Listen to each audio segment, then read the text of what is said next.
Alright, is it all recording? Everyone's good? Yeah.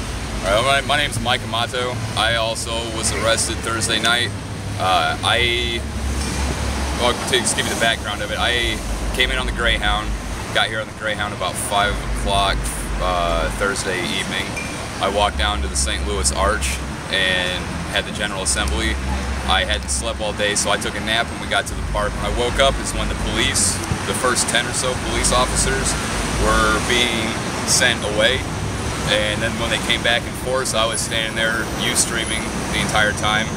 And I crossed the street with everyone, and there was no way for me to cross the street without being on the left side of the banner. The banner was on my side here and some tents. And I looked and I saw what I saw in Oakland. And there was some wall of cops coming, and I looked to my right and I thought, you know, am I gonna trample these people and one of them get arrested? I thought, well, no, I can't do that, man. Like that's what they want me to do, so I figured I'm gonna have to be that guy this time around. I'm gonna be the guy that gets tackled for nothing. They ran up on me, batted my phone out of my hand, and then proceeded to tackle me to the ground. And my arresting officer is the officer, badge number 2032, SLPD, and he claims that he was the officer whose windshield had been broken out, and I told him that I don't, but what am I supposed to feel sorry about that after what you guys did? And I said, if one of the protesters did it, like, I mean, I really doubt that. I really, really doubt that.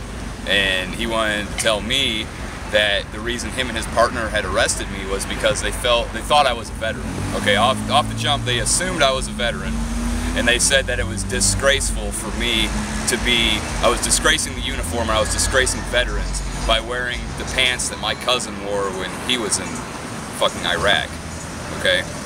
And so I thought that was pretty ate up, and I told him in turn, I am sorry that when you got back from the war, the only job you could get is a cop. That's not my fault.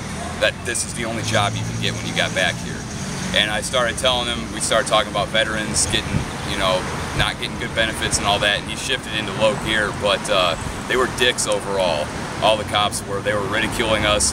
A few of them, I said some code words to them, because they were just starting to rag everyone, and I noticed everyone kind of dying down a bit on our side, so I just told all the cops, you are drunk off the power of your own abomination. And one cop knew what I was saying, and they all kind of went silent at that point, like they knew that they had crossed the line, and that I knew a little something about something. 'Cause I've been quiet up until this point. I felt like I was going to be sick the whole time, being stuck in that van with the heat cranked up too. I believe they cranked the heat up on our van because it was unreasonably hot in there. And the one guy says, oh, he's just an intelligent smartass, and I just kind of laughed, and the officer who was searching me at the time was like frisking me, kind of pushing me around a bit, and he stopped doing all that when I said what I had to say. Like they knew that's a certain, people will know, when the people who watch this who know what that is, and you know, I had to say it because these guys were letting their egos get to them. There's no doubt about that. Their egos got to them. I didn't know anyone had been batoned or any of that. I had no idea until I got in there. And it's unacceptable because we crossed the street. It's all we did was cross the street to move. They wanted us to leave, so we went to leave. And then they attacked us. And like I said, the only difference between that night and what I had seen in Oakland was that there were no percussion grenades used or flashbangs. And that was really the only difference. They acted with excessive force in a very violent manner with no provocation from anyone whatsoever. They just did what they wanted to do and showed the world yet again that the pigs are pigs. You know, if there are good cops on the police force, then don't enforce unjust laws that you disagree with. Don't do what your masters are telling you to do, because the Nazis did the same thing and they got a pretty fucking bad rap. They got hung. Now, I'm not saying that we need to take it that far, but think about it, man. I mean, there's good cops left. Think about what you're doing, because people are immediately, automatically overgeneralizing you as a pig, just like you're overgeneralizing all of us protesters as dirty, jobless hippies, which in both circumstances is not the case, but there's a difference between a pig and there's a difference between a cop. Fuck the pigs is what I say, especially after that.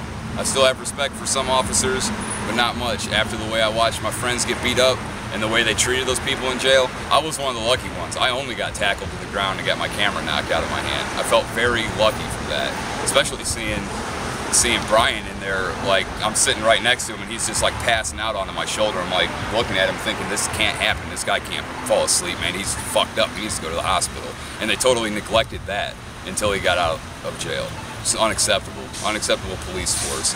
If they're going to use their power, they need to weld it with mercy and justice. It's the only way to enforce laws, with the perfect combination of mercy and justice. That's all I got. Thanks, man. Thanks. No problem. Thank you, guys.